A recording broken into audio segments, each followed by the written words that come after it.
والصلاة والسلام على من لا نبي بعده أما بعد أعوذ بالله من الشيطان الرجيم بسم الله الرحمن الرحيم يا أيها الذين آمنوا قوا أنفسكم وأهليكم نارا وقودها الناس والحجارة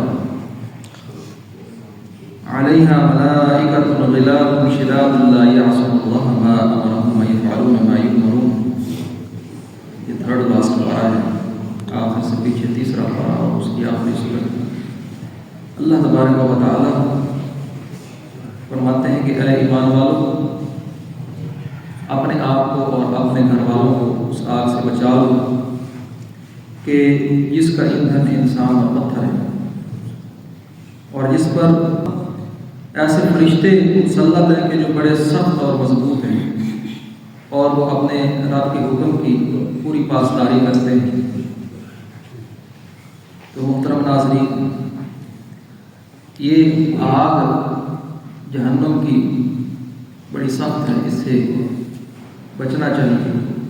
اور نبی علیہ السلام نے فرمایا اتقوا النار ولو بشق التمرة، چاہے کھجور کا ٹکڑا ہی دے کر بچنا پڑے اس آگ سے بچ جاؤ. فمن لم یجد فبکلمۃ طیبہ، اور جس کے پاس کھجور کا ٹکڑا بھی نہ ہو تو پھر وہ کلمۃ طیبہ، اچھے کلمہ کا سہارا دے، اچھی بات کا سہارا دے. اب یہ کتنی خوبصورت بات ہے کہ کوئی بھی انسان یہ نہیں کہہ سکتا کہ میں تو خود تہیہ 10 ہوں. یعنی انسان یہ سمجھتا ہے کہ میں 10 روپے اگر کسی کو دوں گا تو یہ تو تھوڑے پیسے ہیں، اس میں شاید کوئی میری شان میں فرق آ جائے گا. گزشتہ درس میں بھی یہ بات ہوئی تھی کہ کسی بھی سوالی کو جھڑکنا نہیں چاہیے اور یتیم پر سختی نہیں کرنی چاہیے. یعنی اگر آپ کے پاس 10 روپے بھی ہیں، آپ کو دے رہے ہو، تو آپ یہ مت سمجھو کہ یہ تو کوئی تحقیر کر دی میں نے کسی کی، جو بندہ خود مانگ رہا ہے. اس میں یہی راز کی بات ہمیں سمجھ آتی ہے کہ کھجور کا ٹکڑا دے کر بھی اگر آپ سے بچ سکتے ہو، مطلب ہے کہ جتنی اللہ تعالیٰ نے آپ کو استطاعت دی ہے، اور نہیں تو پھر آپ اچھی بات کا سہارا دیں. اور سب سے اچھی بات کیا ہے؟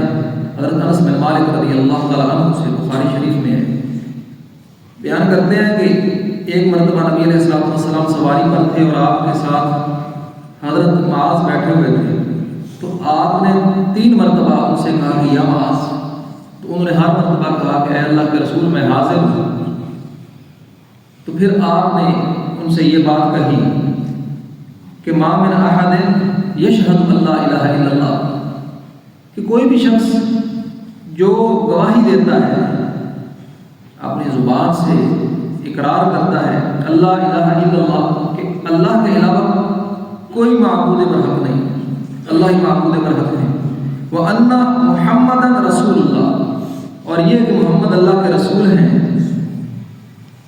صادقاً من قلبہ، اپنی دل کی سچائی سے، حسن نیت سے، صاف نیتی سے یہ اقرار کرتا ہے، إِلَّا حَرَّمَهُ عَلَى النَّارِ، اس کو اللہ تبارک و تعالیٰ آگ پہ حرام کر دیں.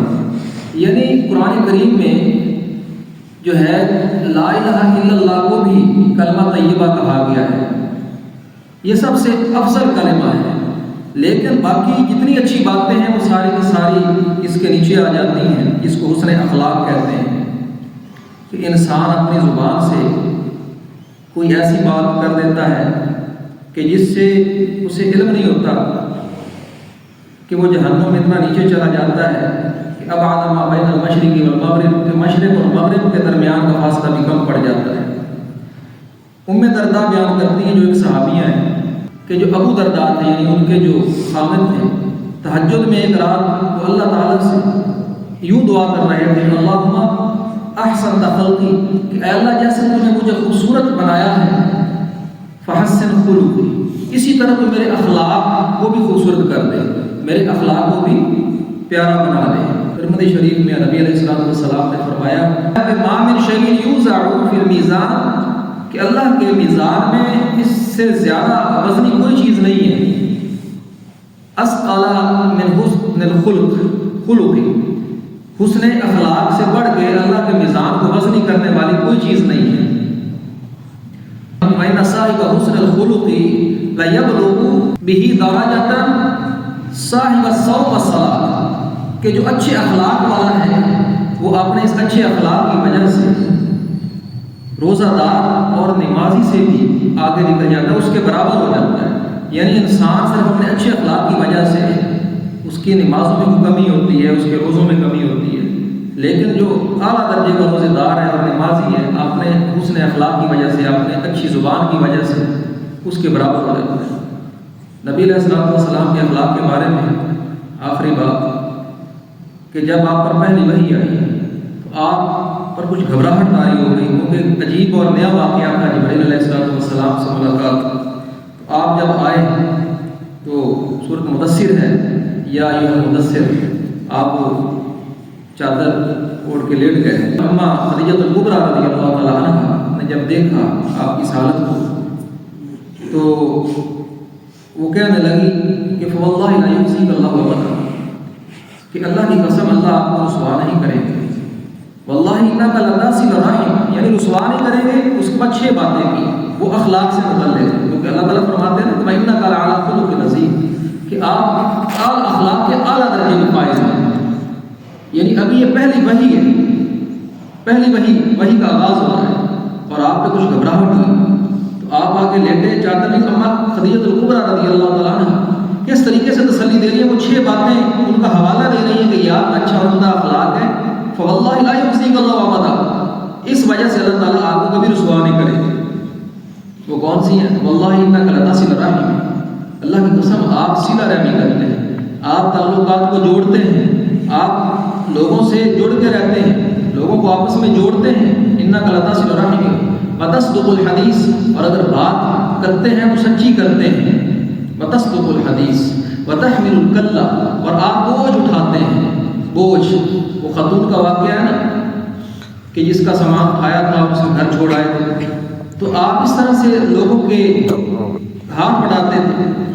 وتکسب المعدوم، آپ کماتے تھے اور پھر لوگوں کو کھلاتے تھے۔ یہ کل کا بیان تھا کہ دوسروں کی افطاری کروائی جائے، یتیم کی کفالت کی جائے، مسکین کے ساتھ جو ہے مسکین کے اوپر خرچ کیا جائے۔ وتکسب المعدوم، کہ جو محروم ہوتا آپ کماتے اور اس کو کھلاتے، اس کی ضرورت پوری کر دیتے۔ تو یہ چوتھی بات تھی۔ وتعین علی نوائب الحق، اور اسی طرح جو بھی برحق بات ہوتی، معاشرے میں ہوتا ہے کہ کوئی انسان مشکل سے دوچار ہوتا ہے، وہ اکیلا رہ جاتا ہے اور لوگ اس کے خلاف ہو جاتے ہیں، لیکن آپ اس کی مدد کرتے، لوگ جس کو اس کے حال میں چھوڑ دیتے، آپ اس مشکل وقت میں اس کی حمایت کرتے، اس کے ساتھ کھڑے ہو جاتے۔ تو یہ آپ کی وہ خوبیاں تھیں جو اما خدیجہ الکبریٰ رضی اللہ تعالیٰ عنہ بیان کرتی ہیں اور آپ کو تسلی دیتی ہیں، ٹھاس بناتی ہیں۔ تو یہ اخلاق ہمارے اندر بھی ہونے چاہیے۔ ہم عزم کریں کہ ہم اللہ کی راہ میں جو ہمیں توفیق ہوگی، جو اللہ تعالیٰ نے ہمیں استطاعت دی ہے، خرچ کریں گے۔ اگر انسان کے پاس خرچ کرنے کی استطاعت نہیں ہے تو کم از کم وہ یہ تو کر سکتا ہے کہ اس نے اخلاق کا مظاہرہ کرے، اپنی زبان پہ قابو رکھے، خاموش رہے، اگر بات کرے تو اس سے کسی دوسرے آدمی کو سکون ملے، دوسرے آدمی کو تسلی ملے، دوسرے آدمی کو جو ہے وہ خیر کی بات ملے۔ تو اللہ تعالیٰ سے دعا ہے ان باتوں کو سمجھنے کی، عمل کی توفیق عطا فرمائے۔ وآخر دعوانا ان الحمد للہ رب العالمین۔